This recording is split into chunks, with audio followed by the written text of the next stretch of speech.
Good morning, friends. Happy Monday, December 9th. Oh my gosh, December is just flying by. So you may have noticed I'm wearing a Santa hat today. That's because our school is doing a fundraiser to help our local food bank. So they supply buddy packs to our school. We send them home on Fridays for these kiddos so that they have food over the weekend.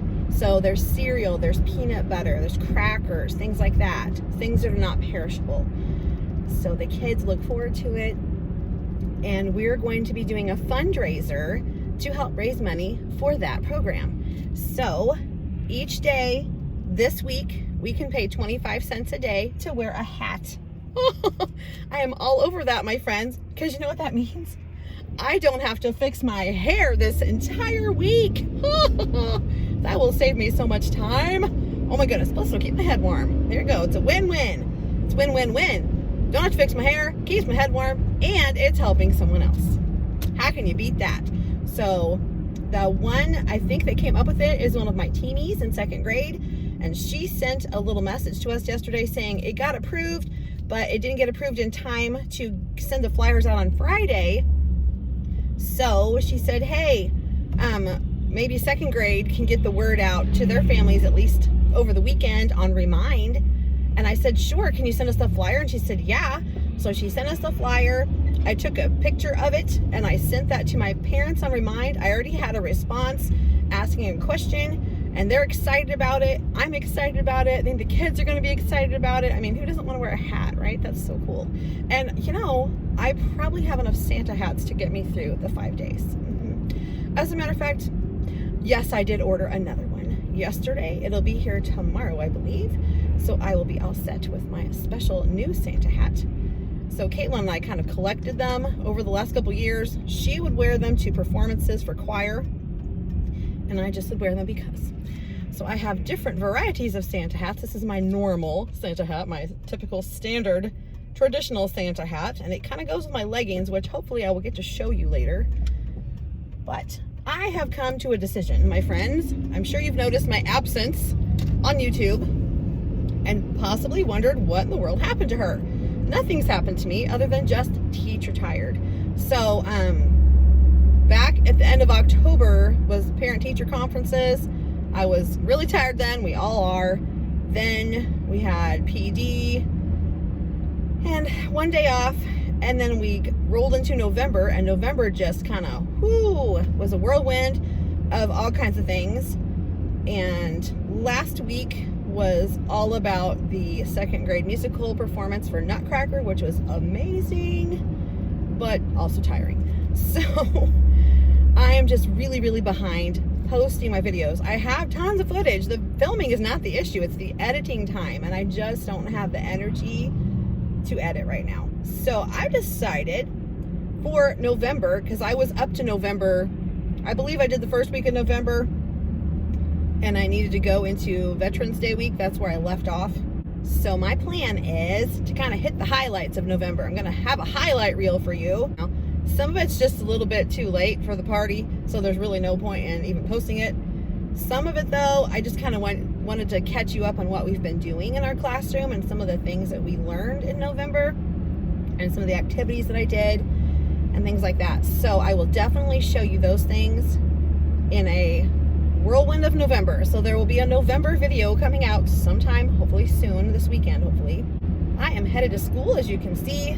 This is going to be an exciting week because it's going to be Grinch week. So the kids don't know anything about it yet. I am going to send a note home about it for Grinchmas. So Thursday and Friday, we'll be doing Grinchy language arts activities and Grinchy Math as a complete review of all of our second quarter skills so that the next week I can do some assessing. Now, thankfully, we don't have a ton of testing to do. We do need to test reading level, and we need to do a couple of ELA tests and a math test. And I think that is in a writing. We have a writing to do, personal narrative. So that's something I'm going to crank out this week too, is personal narrative. This week and next week we'll finish that up, because that's honestly usually a pretty easy one for kids because they are good at telling stories. We have a meeting today during plan time so we can group our math intervention students according to their iReady diagnostic scores for math. And then today we start other way around. We're doing reading grouping today for our reading intervention group. And then today we start math diagnostic testing. That's what it is. And then we will work on grouping them on Friday so that when we come back from Christmas break, we'll be able to move them into appropriate groups and start fresh. I'm stuck behind some kind of construction vehicle. Hopefully I can get around them. Yes, indeed. Here we go. Ooh, I did something to my back today. Oh my gosh. So everything was going well. I sat on the edge of my bed to put on my tall socks so I could wear my boots. And I must have twisted just right or just wrong, however you want to look at it. And ooh, I felt this. And I went, oh no. And I laid back in the bed. And my husband went, what's wrong? I went, oh, I just did something to my back. Oh no. I've done something to my back before. We probably all have, where you like wrench it or twist just wrong and you pinch a nerve or something. Oh, I did something really good today. So that made getting ready the rest of the way super fun. So right now I have a corn bag behind me that was heated in the microwave before I left, putting some heat on the back of me. I'm going to be using it at school in my chair too. But you know how often a teacher actually sits in a chair? Yeah, not very often. So I may walk around with it, holding it on the back. But it's just my lower back, and it's kind of affecting like the tops of my legs because of a nerve, I think. But I can feel like a little bulge, so I think maybe I moved a disc around or something. I don't really know. But it's very uncomfortable and painful. So, the stairs are scary to me today. My goodness. I'm like, oh no, I don't want to start the week off hurt. But I'm sure it'll be fine. I took some ibuprofen. I'll take some more later. I'm gonna keep using the heat on there and keep just kind of moving around to hopefully work whatever it is out. But oh, yikes. Not fun. Not fun at all. So we'll see how today goes. After school today, I'm going to stay a little bit and work with my two teenies that are doing the same Power Hour math intervention skill group that I am. So there's 3 of us doing the skill group. And we're going to be putting together an escape room challenge for them. Now we got the materials prepared last week. We stayed after school on Thursday until the music program and worked on that. So today we're going to actually put all of the clues and everything where they need to go, put the envelopes together. It's a Teresa Quant thing. I actually took her turkey one for 2nd grade that's 2-digit addition with regrouping, and I made it into a gingerbread one. So I took all of her materials and just modified them into a Save the Gingerbread Men. So it's going to be really cute. And I'll try to show you those things because I have them all prepared in my little thing at school. I think it's going to be really cute. I think the kids are really going to like it. It'll take 2 Power Hour times to solve all of the problems in that, which is good. I'm still working on escaping the cave with my reading intervention group because it's okay. Slow and steady wins the race. It's silent E words that we're working on, and they have to solve clues, and I'm letting them solve them. I'm not helping a lot. I'm giving hints and clues, but I'm not doing it for them because they know. They just need to dig deep into their brains, think about things a little bit. So maybe we'll finish that today. I do have it planned for today to do that and finish it up, possibly tomorrow if it doesn't get done. And then we have some CBCE or Silent E games that we can play that are kind of Christmassy themed. So that'll be another way to practice those words. I'm just trying to get it in their head that E makes that vowel say its name. So we're still struggling a little bit with that automaticity of that. So I hit on that skill for a little bit and then I go do something else for a while. And then I'll come back to that a little bit later and hit on it some more because they need multiple exposures of that for it to really, really stick. But you don't want to beat it to death because then it's just, and you know, it's kind of like when your mom has been calling you and you start to tune her out. We all have done it. It's the same kind of thing, I think. You're over it. You're just over it and you just don't absorb anymore. So I don't want that to happen. So we're going to finish that up this week just by trying different ways of practicing them. And then when we come back from Christmas, we'll have something different to do. But we do not have any intervention groups next week because we'll be testing.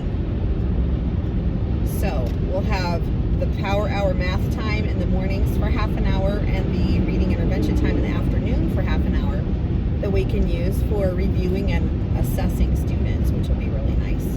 So it'll be a little break for those kiddos to not have the intervention groups as well. So it's a nice little extra spot in the day so we can get extra things done that we're going to need to do. Plus continue teaching. Oh, today marks the beginning of a fairly normal week. Last week was wacky because of the musical performances and practices. And next week, all kinds of crazy happening. Good crazy, good Christmas crazy, but all kinds of activities and special events and things for the students, which will be super fun. It keeps them wanting to come to school and wanting to get here and not miss anything, which is good. So this week, we're gonna try to get in all the normal stuff that we can. We're gonna finish up my chapter 4 in math, which is double-digit addition with and without regrouping. And we'll be doing our review, like I said, of math and ELA skills so we can report card test.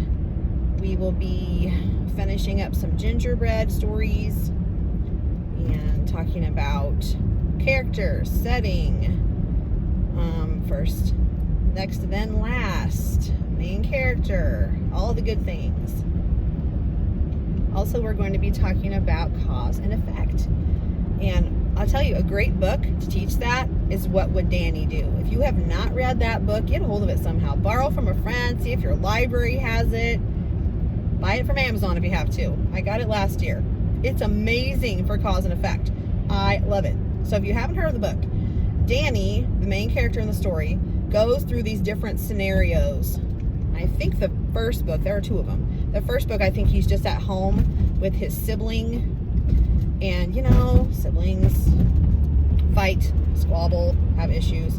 So just the different things happen during the day at home. And he has different choices on how he can react to those situations.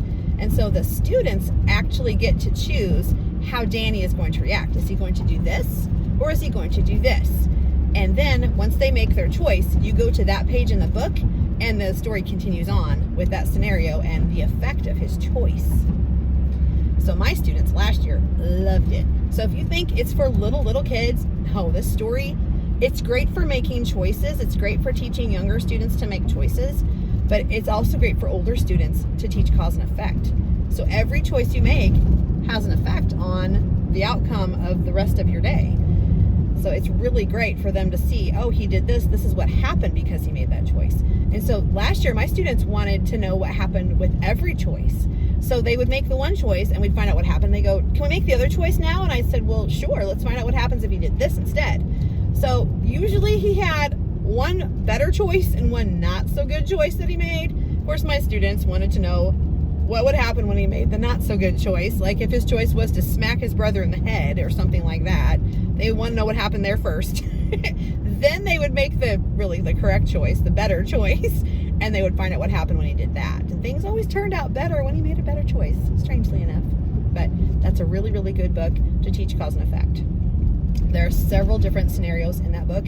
There's actually another book, I think it's called What Would Danny Do at School?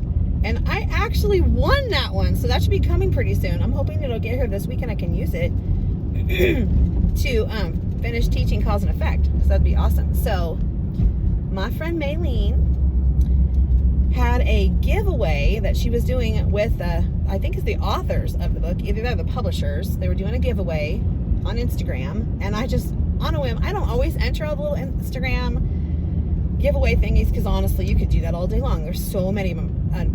There's so many of them, especially this time of year with Christmas coming up. I thought, I'll do it. I'll put my name in there. I'll do whatever. So I did that, and she messaged me and said, oh my gosh, you won. I'm so excited. Now here's the official announcement that you won. So she sent me like the official message of the winning. But since we're friends, she also wanted to let me know kind of personally. So Maylene called Mrs. Call's Campers, did that giveaway in conjunction with the What Would Danny Do people. And so I'm so excited. So excited. That's so cool. So I can't wait to have that book too, because the other one is so fabulous. And and I'll be sure to share that with you when it comes. All right, I'm at school and I'm about to get into this crazy loop of an entrance. And okay, we're good. I'm always afraid that the other lane is gonna come over into my lane and smush me, but it's all good, it's all good. Okay, I'm a little worried about getting this bin out of my car. My husband actually put it in the car for me, so wish me luck. If you don't see me the rest of the day, you'll know that I perished because the bin did me in. All right, I'll hopefully catch you later. Here is our elf today, Candy Cane Snowflake, and all her ice skating goodness. She brought us books and a little note that said to open 2 a day until we make it to our break. Hello, it's lunchtime, and I'm just gonna incorporate my outfits into the vlog this week because I just don't have time for separation. So we get to wear a hat every day this week if we pay a quarter each time we wear one. So of course I'm all over that. I won't have to do my hair. So I've got my little Santa hat on. I'm wearing a green long sleeve shirt from Walmart a couple years ago, a long flowy sweater thingy from, I do believe, Target, and some special leggings, which I'll show you in a moment, and my boots from Target.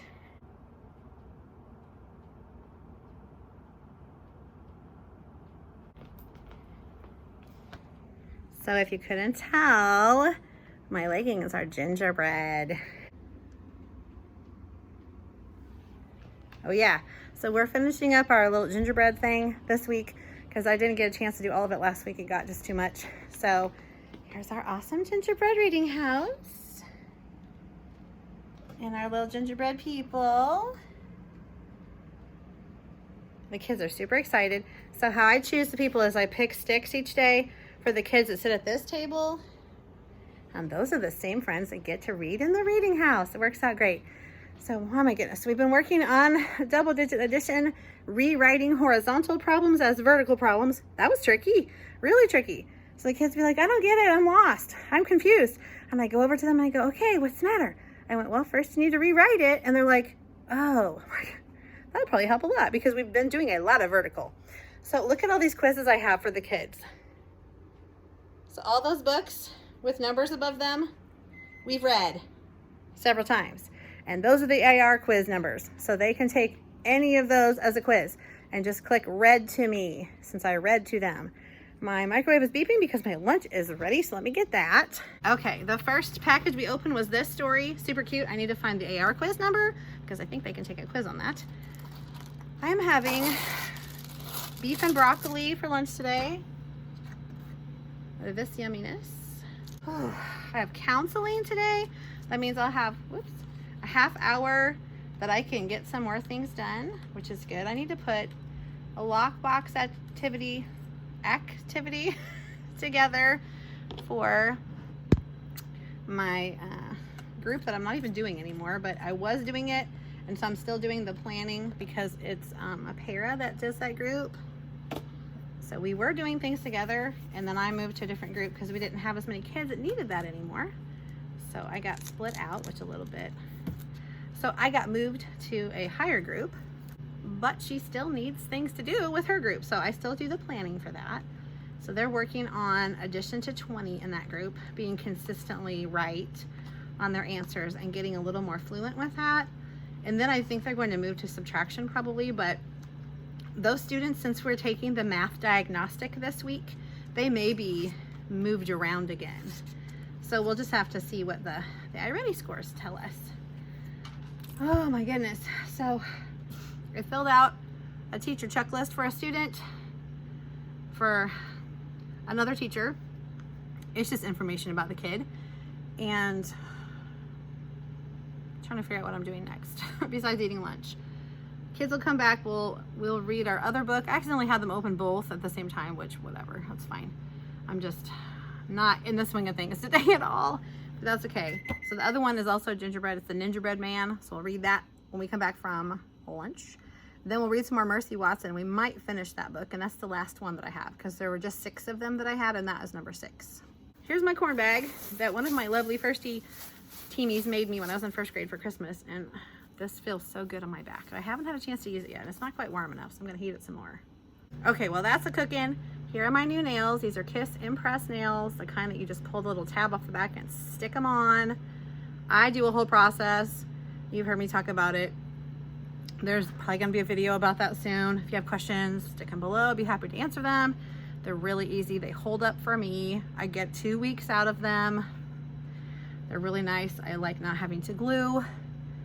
So yeah, if you prepare your nails nicely before you stick them on, they should last 2 weeks.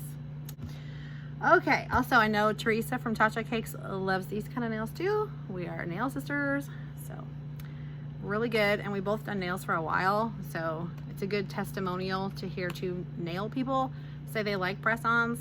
So you're in good hands if you get them. Yes, I know, I'm punny. Okay. Yikes. I have reading intervention group today, and we're going to try to finish that escape room. We've been trying to escape the cave for a week now before our flashlight batteries run out. So we're going to keep trucking along on that. It's almost finished, and it's, oh my goodness, I'm all itchy. It is silent e-words, so that's been a little slower going because I'm having them kind of decipher things on their own. I'm like, oh, what's this word? What's this word? Oh, what's this word? And of course, whenever there's a secret message, there's like 12 letters, and I have coincidentally 12 students. It worked out really well. So each student gets to crack one of the code letters. And so that takes a little while, but I want them all to get the experience of doing it. And I think they'll have a really good time with it. They're enjoying it. They're like, my goodness, Mrs. Bond, are we ever going to get out of this cave? And I said, well, I surely hope so, because it's about to get very dark. So I'm just going along with it. I'm going to be putting together the gingerbread escape with my teamies that are doing the same power hour skill as me for math.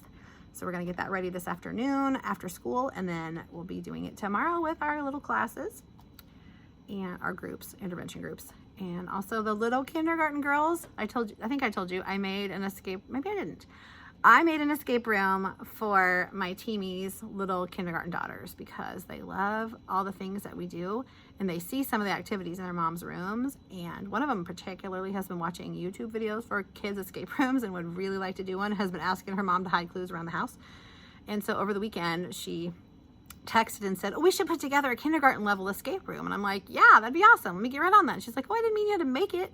And I said, you know, I probably have enough of this, that, and the other that I could just put some stuff together. I did end up just creating it all because I love to do stuff like that. So I put one together, and it's Operation Save Christmas. So the gist is that Rudolph has gone missing, and Santa doesn't have anyone to guide his sleigh, and they need to find him before it's too late. And Christmas is ruined for everyone. No pressure, right? So it's got matching beginning sounds to their pictures. It has addition to 10, and it has counting by 10s to 100 in it. And oh yeah, I'm going to put it in my TpT store. Yes, I will. So as soon as they do this today, I'm going to make sure we worked out the kinks in it, and they can give me some suggestions. And if I need to change anything, I will. And then I will post it in my store, and you will be notified when I get that in there. Okay, that's my corn bag. Oh yeah, this is nice. Okay, so I'm going to sit here. I'm going to enjoy the warmth of my corn bag. Oh, on my aching back, which it is feeling a tiny bit better, but it still hurts quite a bit. So I need to take some more medicine, eat my lunch, breathe, and then I'm going to have to run and get the kids in about 3 minutes. So I'm going to do that, and I'll try to check back in with you at the end of the day. Hello. It is darker now, as you can tell. It's about 10 till 5, and I'm headed home. I stayed a little bit after school to get some things prepared for tomorrow. I stayed and cut apart a lot of lamination. I didn't cut the pieces out, but I cut the laminated pages apart from each other because they were 3 across. So I separated everything out into 2 piles and I'm ready to just chill at home. Alrighty, if you saw my Mathville video from last year that I did that was made by Kori Markussen from True Tales of a Teacher, then you'll know what I'm talking about. Otherwise, it won't make any sense at all. But basically, Mathville was like a little town set up with project boards, you know, those trifold ones, and you put stuff inside them, and the kids visited those buildings in the town. Like there was a library, a bank, like a grocer, a garden area. I think there was a bakery, just different places they visited, and they solved many word problems in those places. So there were scenarios that were in there for them to solve, and there were also manipulatives. Anyway, so I'm doing that kind of a thing, but with Whoville. So it's like math in Whoville. And I don't have manipulatives because my students are not using those for double-digit addition. So I'm doing a similar kind of thing to that, but I'm not doing the trifold boards, and there aren't like little houses set up per se.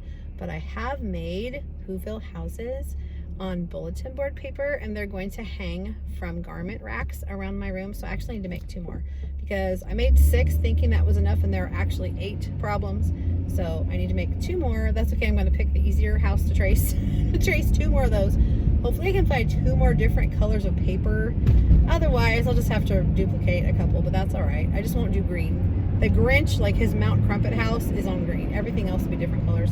So it wouldn't be a huge deal if I repeated a couple of colors. Not a problem. Anyway, I've got those drawn out. I did those last week, and I will hang them up around the room. So I'll have a desk by each house, and the students will go to that house and solve the problem with that house. So I have a full-size page that will just lay there or be propped up or something, where they'll have to solve the problem in their little booklet, and they'll move to the next one. It doesn't matter what order they do it in. They just need to find the right recording page in their booklet to write in the answer. And I gave them lots of space to solve the problem. If they wanted to draw like 10s and 1s, if they needed to do some maneuvering around, they could. But these problems don't require manipulatives. I mean, how are you going to do like 40 of something and 50 of something? Like, that would be a nightmare. It would be such a mess. And the first kid that visited it would be all neat and tidy. The next subsequent 19 kids, it's not going to work. So what I'm going to do is I'm going to partner them up. Some of them will have groups of 3, but I have 8 spots for them to go to, and I'll just start them. And they'll just rotate through Whoville, doing their math problems. And I have made like an early finisher trivia kind of a thing for them to do, which has little trivia cards that they can go answer the questions and write them in these little foldable books. And it's growing the Grinch's heart every time they answer a question correctly. So they can do that in between. If they can't rotate to their next station right away, they can do that. And that will help alleviate some of the silly stuff that happens when kids don't know what to do with themselves and they come up with ideas that you really probably don't want them to do. So I'm giving them another thing they can do. So they're earning pieces of the Grinch's heart. They get to color in different pieces of the Grinch's heart and grow it through each question that they answer. And at the end, they'll get like a little gummy heart treat that I've saved back, which they're delicious. So hope the kids love them. I love them. But that'll be kind of fun. So the math things will be on Friday, and the language arts things will be on Thursday. So that is going to be the resource that I bought from Kori Markussen and Chelsey McCowan from Teachers Pay Teachers. It's called How the Grinch Stole Christmas Comprehension Breakout, and I'll link it. I'll link everything for you below. I will put my Grinchy Problems in Whoville resource in TpT probably this weekend after I do it with my class. I also have that little kindergarten escape room. They were going to do it today, and we just didn't get it done. I mean, it was ready, but it didn't work out to do it after school today because I had to leave. I did. So they're going to do it in the morning, and I think that I'm supposed to film them. So be prepared for utter extreme cuteness, because these girls are adorable, and they're going to be so excited. They were so disappointed. One little girl came up to my room, when we get to the escape room, and I said, how about when your mom comes back from pickup duty? Okay. Super excited. So that mom had told the little girl yesterday, or Saturday, might have been Saturday, hey, Mrs. Mom made an escape room for you. She was so excited. I was like, oh, that's so sweet. So I cannot wait to see those little cutie pies do my kindergarten escape room. I'm excited. So hopefully I made it to where they can do it and not get frustrated. I didn't make it super challenging, but I tried to make it kindergarten level challenging, so it wasn't like super boring for them. They have to find clues. They have to, things will be hidden around the room where they have to find them to solve the puzzles. I told one of the moms today that I made at least one different kind of puzzle, if not a couple different kinds of puzzles this time, just to try it out, see how it worked. Different from the other escape rooms that I've made for like my class. So I'm excited to see how those work. It's already getting dark outside. I can see the moon, and it's just 5 o'clock. Kind of bummer. I'll leave the dark, come on the dark. That's okay. Such is life in the wintertime in central Missouri and many other parts of the world. My husband called to let me know he was on his way home. Okay, I don't know what I was even talking about. I'm gonna do all the things, get ready for bed, have some dinner, watch some TV, laminate a few things, call it a day. So I hope that you are having a good week, or that you had a good week by the time you see this. I'm not sure what day it will be when you watch it, but I hope everything is well in your world and that you're having some joy in your life. And I will talk to you tomorrow.